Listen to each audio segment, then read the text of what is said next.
got here is a Raspberry Pi 5 on the bottom, Geekworm X728, I think it is, but it's basically just a power rail. It has 2 lithium batteries in here. They get charged by a micro USB here, just to make it portable, and then just an LED screen. And so basically, GPIO pins here connect to this, and they get extended by the USB hat for the power rail. That connects to the display.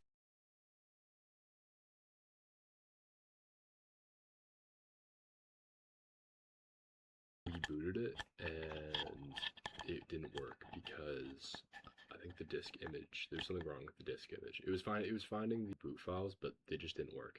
And we knew that because of the stat light, it was solid green.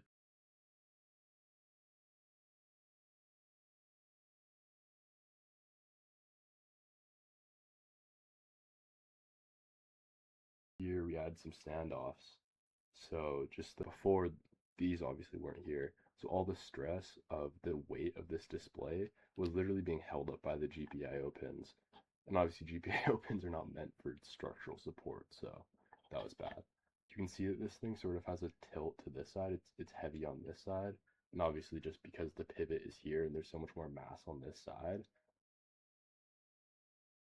you can see it sags, and these are just meant to help with that, so there's not a lot of stress on the GPIO pins here. So just found what I think to be the error with the disk image.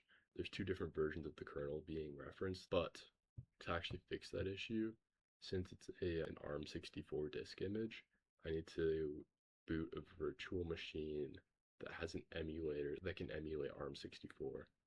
So that is a challenge for tomorrow.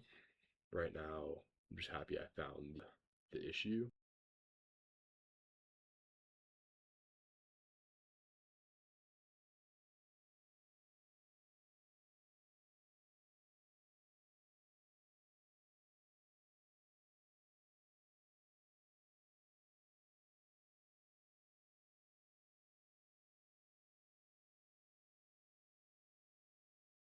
Alright, hello. Continuation for the hack pad. We actually got it to boot. I had to fix the disk image and fix the disk image and put it on a micro SD card for it to boot, but it actually is booting now. There was just some issue with, I guess, the USB boot wasn't working. So we're gonna boot it here. Move this so you guys can see the lights. Oh, actually, okay, whatever. There we go. See the initialization going on, and we're connected with a board here. This is kind of a weird back to this. I wish I had some way of recording the screen without just physically pointing the camera at it, but here we are. Just basic Kali login screen. Alright, there we go. That's pretty good. Hopefully it'll focus. Come on. Alright, I don't really know if it's going to focus, but it's on the Kali login screen. I already added myself as a user. Give myself sudo. So, Kali operating system, you can see all the tools here. So I'm not going to go through each one. We can go on the terminal, full screen that. You can see that our internet Wi-Fi adapters unfortunately down right now. So we're going to do sudo ip-link, set WLAN1, which is this little Wi-Fi antenna. Obviously I'm going to have to enter my password. So we actually can see my network. Well, regardless, we're connected to the internet. I connected with Network Manager on the terminal, but I'm probably going to cut that out just so you guys don't see my SSID and internet password. It's probably bad OPSEC, but it's a test. Alright, so you can see we're connected to the internet. Let's see if there's Firefox installed already.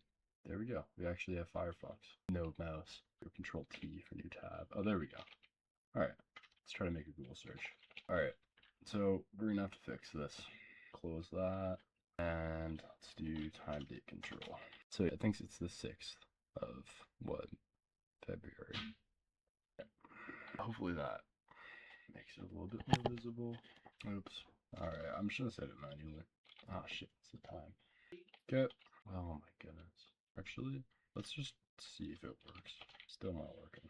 Let's try now. Hey, there we go. I don't know, I guess you guys won't be able to see, but I made the Google search. Right. I guess we can just run an update. Wake up! Oh wow, it's still going.